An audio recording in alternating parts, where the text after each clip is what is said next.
I wanted to get my act together, so to speak. And I had so many people watching me, and the pressure was enormous. Princess Diana's name has just been thrust into a storm of history's darkest whispers. A Tudor-era secret, long buried beneath royal archives, has exploded into the light, suggesting her bloodline may be tainted by betrayal, forbidden romance, or even a dangerous curse. Stunned historians call it earth-shaking, while royal loyalists struggle to contain their outrage. So, could this revelation rewrite everything we thought we knew about Diana's legacy and the monarchy itself? The truth is far more sinister than anyone dares imagine. The hidden royal blood of Diana Spencer.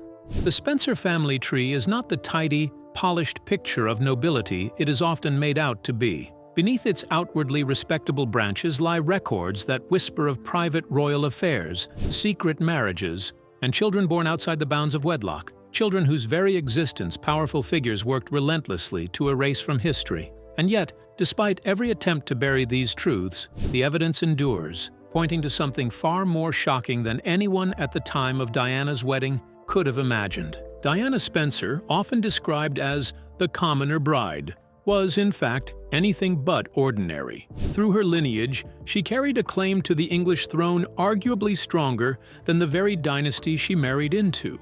The Windsor family, who only adopted their anglicized name in 1917 after abandoning their original German surname of Saxe-Coburg and Gotha, could trace no such unbroken English heritage. Diana's blood, by contrast, stretched deep into the heart of England's aristocracy, back through the centuries to the Tudor age. Her ancestry was not only noble, it was royal. What makes this revelation even more explosive is the identity of those royal connections. The Spencer bloodline, carefully mapped through genealogical records, links directly to multiple unacknowledged children of English kings. This was not distant nobility clinging to symbolic ties. This was the sidelined legacy of blood once considered too controversial, too scandalous, too politically dangerous to ever be included in succession. Diana, walking into St. Paul's Cathedral on that summer day in 1981, was not a mere outsider stepping into the fairy tale world of royalty.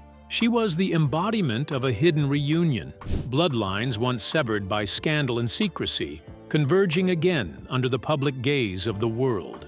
Among Diana's most remarkable ancestral connections is the lineage that ties her directly to Henry Fitzroy, the son of King Henry VIII and his mistress Elizabeth Blount. Born in 1519, Fitzroy was no ordinary, illegitimate child.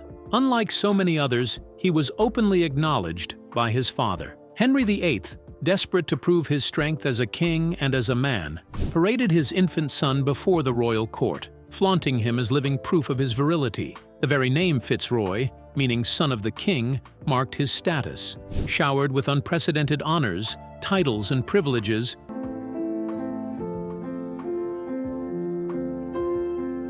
Fitzroy lived not as a shadowy byproduct of scandal, but as a figure Henry VIII sought to elevate, almost as though he were a legitimate heir. Though Fitzroy's life was tragically short, ending in 1536, his bloodline did not vanish with him.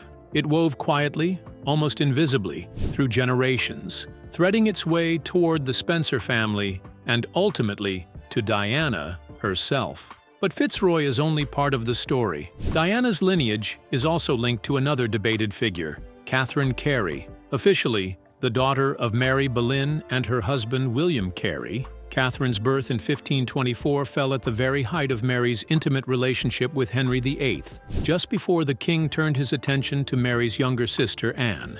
Historians argue that the timing is more than a coincidence. The circumstantial evidence is compelling, almost overwhelming. Mary Boleyn had been closely involved with the king for years, and the dates surrounding Catherine's conception fall perfectly within that window. If Henry VIII was indeed Catherine's father, then Diana's bloodline does not trace back to one hidden child of the Tudor monarch, which, representing a branch of royal history, deliberately cut away from the official narrative. And if Tudor heirs truly lived on through Diana, then whose legacy survives in William's crown? And what secret still waits? The past is not finished with the present, and its reckoning has only just begun: Diana Spencer and the return of forbidden bloodlines. What makes Diana's connection to the Tudors so significant is the figure of Catherine Carey.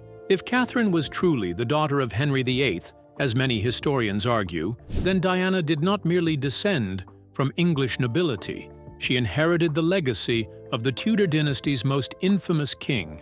Catherine Carey married Sir Francis Knollys, and through a web of carefully arranged alliances and noble marriages, that bloodline found its way into the Spencer family. This means that when Diana walked down the aisle in 1981 to marry Prince Charles, she was not simply offering an aristocratic pedigree to the Windsors. She was reintroducing the very blood of Henry VIII to the throne, a bloodline that had been deliberately severed and sidelined for centuries. The implications of this are staggering. Her sons, Prince William and Prince Harry, not only carry Windsor heritage, they carry the unacknowledged Tudor legacy as well.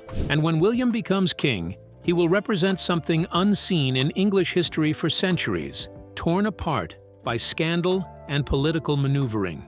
But Diana's ancestry stretches even further into the tangled web of royal succession. Her lineage connects her to Eleanor Talbot, better known as Eleanor Butler, the woman whose alleged secret marriage contract with Edward V.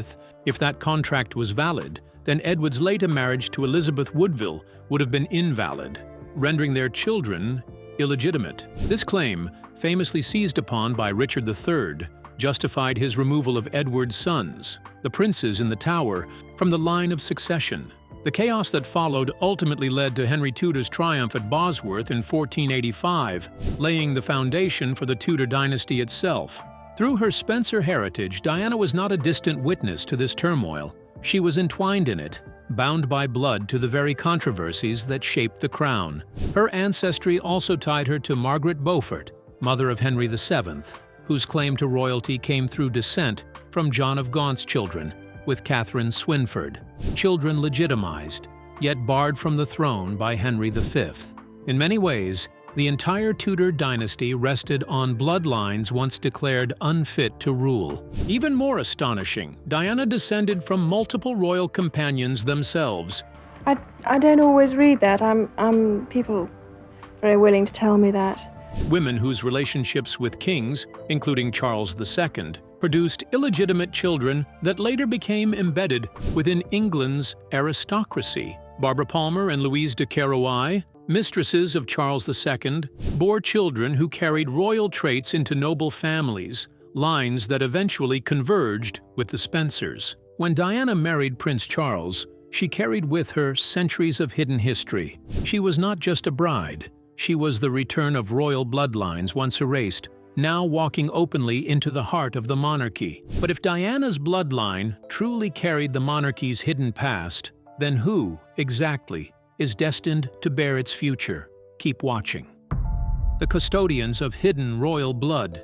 The fourth royal connection woven into Diana Spencer's ancestry was Arabella Churchill, daughter of the first Sir Winston Churchill. Arabella became closely linked to King James II, bearing him a daughter, and with that another thread of royal blood entered the Spencer line. Her story shows how, over centuries, the Spencer family systematically absorbed fragments of royal heritage, pieces of monarchs' lives that had been hidden, silenced, or pushed aside by official history. What makes these connections so astonishing is that they were not just distant curiosities in dusty genealogical charts. They were living inheritances, carried directly into Diana's blood and passed on to her sons. William and Harry do not only descend from the Windsor dynasty. Within them runs the legacy of Henry V, VIII, Charles II, James II, and others whose private relationships produced children outside marriage, children excluded from the throne but whose bloodlines flowed quietly forward through families like the Spencers. This makes Prince William's future role extraordinary. When he ascends to the throne, he will embody something unprecedented: the unification of both the official royal succession and the hidden bloodlines deliberately cut out of history for centuries. His reign will represent not just continuity but reconciliation, the merging of branches once torn apart by scandal, political maneuvering, and legal exclusion. Yet Diana's lineage does not stop with the monarchy of England. Her Spencer heritage also extended across the Atlantic, linking her to the earliest years of America's foundation. Through carefully documented family ties, Diana's ancestry connects directly to George Washington. These were not vague or symbolic claims. They were the product of centuries of noble marriages and colonial alliances that allowed English aristocratic bloodlines to influence American political dynasties. This transatlantic connection is striking. Diana's family tree was not simply a record of English nobility. It was a web that tied together two worlds, the royal courts of Europe and the political leadership of a new republic. It revealed how influence, power, and legacy crossed oceans.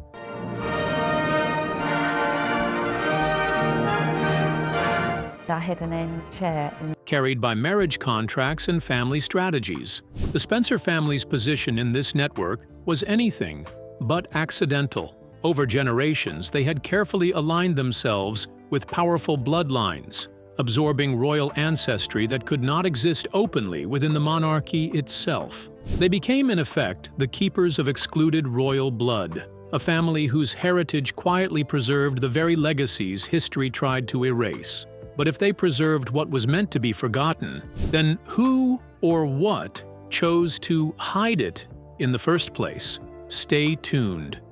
The parallel lineage of the Spencers. The Spencer family did not simply belong to England's aristocracy. Over centuries, they evolved into something far more significant, a parallel royal lineage. Their family tree carried the blood of monarchs whose children were too controversial to acknowledge publicly, yet far too valuable to let vanish. Records from the 16th and 17th centuries reveal a consistent pattern. Spencer marriages deliberately targeting families tied to unacknowledged royal heirs. These unions were no accident. They were calculated acquisitions, carefully designed to concentrate royal ancestry into one family line. Modern genealogists are only now beginning to grasp the strategy behind it. Children born from passionate, private royal relationships often carried a different kind of vitality than those born from cold political arrangements. Diana's own connection to the Stuart dynasty illustrates this truth. Her bloodline is tied directly to one of the most formidable figures in Scottish royal history. Moray was not a shadowy bystander. He overthrew his half-sister Mary, Queen of Scots, and secured the throne for her infant son, James VI. His actions revealed an inheritance of sharp political instinct and unyielding resolve. This pattern repeated across history. Unacknowledged royal children often displayed a strength and ruthlessness that legitimized heirs lacked, shaped by survival outside the protective shield of official recognition. Diana's sons, William and Harry, carry within their veins not just noble descent, but the echoes of these determined figures. Palace documents shed even more light on this hidden strategy. Far from ignoring or erasing illegitimate offspring, monarchs quietly tracked their existence. They understood that these bloodlines could one day be essential. The Spencers became, in effect, a reservoir of royal ancestry, bloodlines preserved outside the monarchy, but close enough to be reclaimed when necessary. This is why Diana's engagement to Charles was never merely a love story. It was the culmination of centuries of preservation. Royal genealogists had long identified Diana as carrying perhaps the richest concentration of royal heritage outside the Windsors themselves. Her marriage represented not just romance, but reunification, an ancestral merging on a scale unseen in modern times. And within that legacy lay one of history's greatest ironies. While Anne Boleyn lost her life under Henry VIII for failing to secure his dynasty, her sister Mary Boleyn's descendants quietly endured. That bloodline, preserved through generations, returned to the throne not by force or politics, but through Diana. The very traits Henry sought to erase found their way back into the royal family, embodied in Diana's sons, the heirs of both survival and destiny. And now, the very blood Henry tried to erase flows again through Diana's sons. But could this hidden inheritance reshape the monarchy forever? Stay glued. The secret science behind Diana's ancestry. For centuries, records hidden deep within royal archives reveal a truth few dared to speak aloud. Bloodlines were not only traced, they were monitored, measured, and managed with near scientific precision. These documents expose a chilling reality. Noble families like the Spencers were not simply participants in history. They were subjects in an elaborate lineage preservation strategy. Diana's ancestry, in particular, carries the imprint of some of the earliest and most controversial attempts at selective marriage planning. Can turn the nourishment of the body into a painful attack on themselves. Court physicians, operating in secrecy during the 16th and 17th centuries, recorded more than names and dates. They tracked physical traits, personality patterns, and even tendencies believed to be passed through the blood. These records reveal an early form of genetic engineering, centuries before science had a name for it. Certain eye colors, distinctive height, facial structure, and other features were meticulously documented as heritage indicators of superior royal blood. The Spencer family was not coincidentally entwined in this process. They were at the center of it. Diana herself embodied the culmination of this strategy. Her striking height, her luminous eyes, and her unmistakable bone structure matched traits once highlighted by court physicians as belonging to the finest strands of royal ancestry. When she was chosen as Charles's bride, it was not only because of her charm, warmth, or family standing. Behind palace walls, her medical examinations, publicly described as routine health checks, extended far beyond simple screenings. They were, in fact, rigorous lineage verifications, designed to confirm what the genealogical charts already suggested, that Diana carried a concentration of royal bloodlines unmatched by any bride in modern royal history. The results were astonishing. Diana's ancestry contained traits from the Tudors, the Stuarts, and even the Plantagenets, alongside connections to multiple European royal houses. She was, quite literally, a living repository of dynastic heritage, a human form of ancestral treasure chest. When her sons were born, the implications became even greater. Genealogical studies show that both William and Harry carry within them bloodlines believed to have vanished centuries ago. William, in particular, holds an unprecedented blend of traits from both legitimate monarchs and unacknowledged heirs woven together in ways never before seen in a single royal successor. This revelation reframes the grief that followed Diana's death in 1997. The public mourning was not only for a beloved princess, but for the loss of something deeper, a woman whose very blood carried the authentic royal essence of England's past, and whose sons were destined to reunite the fractured lines of history. Now, as William and Harry step forward, the question grows impossible to ignore. Are we witnessing heirs to a throne, or the resurrection of something far older, hidden in their very veins? You won't want to miss this part. The hidden custodians of royal blood. The story of Diana's ancestry is not merely one of noble descent, but of carefully veiled secrets and deliberate misdirection. For decades, palace officials worked tirelessly to downplay her true heritage, presenting her to the world as a commoner, swept into royalty by chance and romance. Jamie, he loves his koala bear he's got. Yet behind this crafted image lay a far more complex truth. Diana was not just marrying into the House of Windsor. She carried within her veins the genetic threads of multiple royal dynasties, a fact that, if fully revealed, could have shifted the balance of royal history itself. This concealment was not accidental. It was part of a systematic effort to hide what historians now describe as ancestral reunification. Diana's lineage represented the merging of bloodlines once separated by politics, exile, or scandal. Her sons, William and Harry, embody something unseen in over 5 centuries of English monarchy, a genetic fusion of both legitimate succession rights and illegitimate royal bloodlines that were deliberately excluded from the official line of inheritance. In their very existence, they serve as living bridges between the crown's official narrative and the parallel royal legacy preserved outside its walls.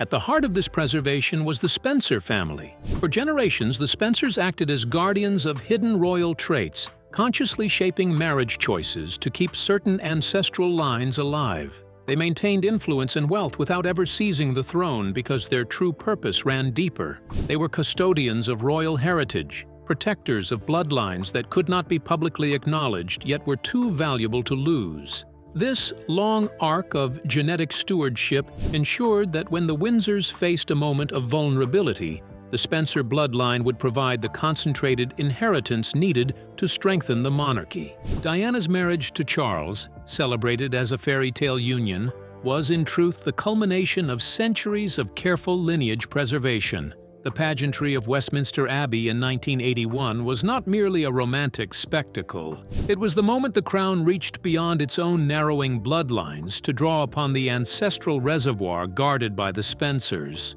And therein lies the haunting irony. Diana was not simply the people's princess, beloved for her compassion and humanity. She was the genetic bridge that bound the modern monarchy to its most ancient roots. Her untimely death, mourned by millions, was not only the loss of a beloved figure. I'm supposed to have my head down the loo for most of the day. She did tell me that. But the silencing of centuries of preserved lineage, extinguished at the very moment it had been called upon to renew the royal house. So if Diana's death ended one chapter of lineage, what hidden force within her sons now threatens to rewrite the monarchy's future? Stay with us. The genetic crown Diana passed on.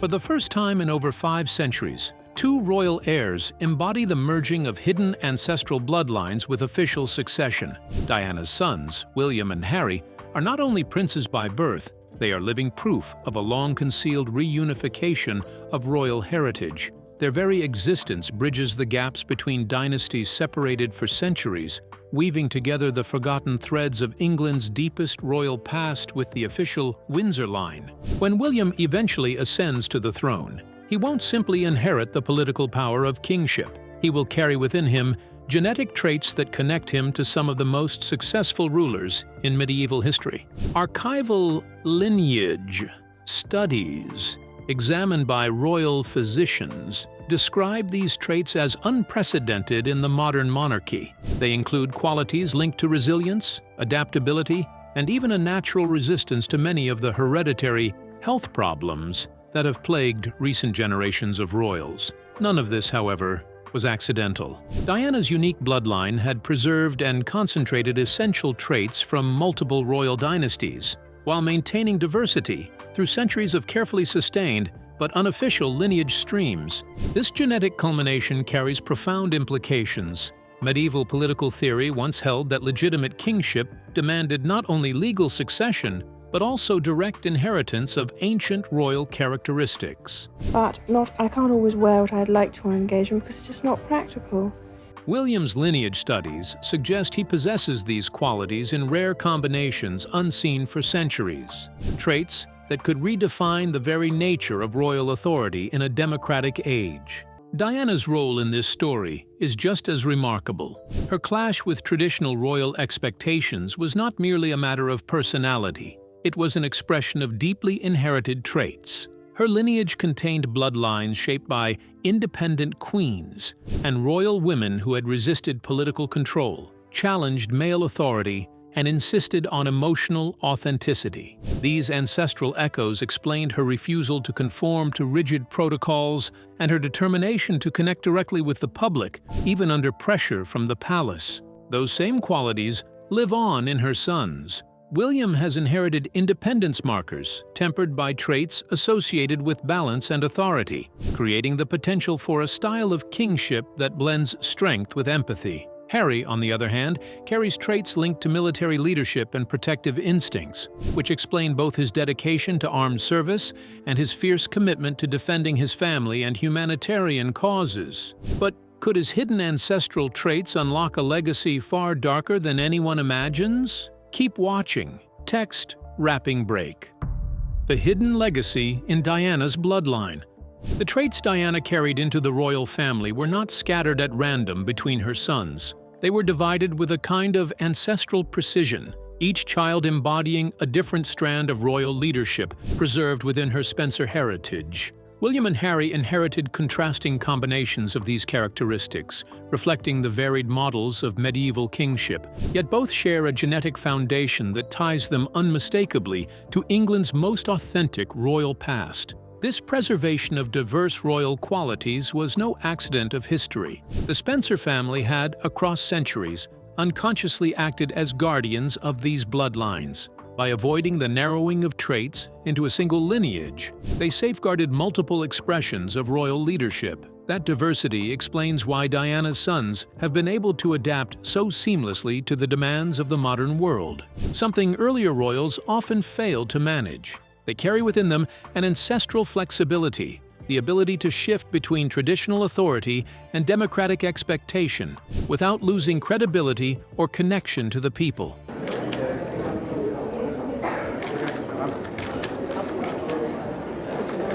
Seen in this light, Diana's entry into the royal family over 40 years ago was not the beginning of a fairy tale, but the completion of a circle that had been broken for centuries. Her marriage reconnected dynasties torn apart by scandal, politics, and deliberate manipulation of succession. Hidden within her bloodline was a Tudor-era secret, one that revealed the monarchy's true nature. That real authority came not from ceremony or law, but from the unfiltered inheritance of rulers whose passion, ambition, and resilience had once shaped a nation.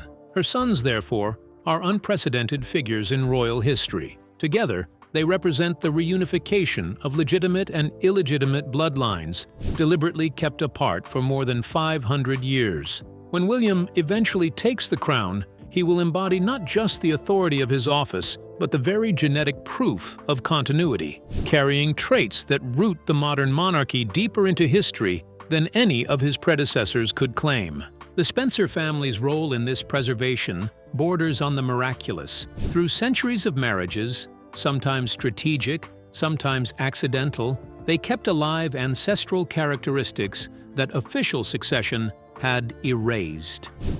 And it wasn't a difficult decision in the end. It's what I wanted. It's what I want. Diana herself never fully grasped the scale of what she carried. She died unaware that her bloodline contained solutions to the monarchy's deepest struggles. Yet, in William and Harry, we see its living proof. Authority tempered with authenticity, emotional intelligence fused with resilience. These are not simply personal qualities. They are ancestral inheritances, preserved across 1,000 years of English history, and now brought to life in a way no official record ever dared to acknowledge. So what do you think? Was Princess Diana's true legacy her compassion and humanity, or the hidden Tudor bloodline that may redefine the very meaning of royal legitimacy? We'd like to hear your thoughts in the comments. Don't forget to like, share, and subscribe.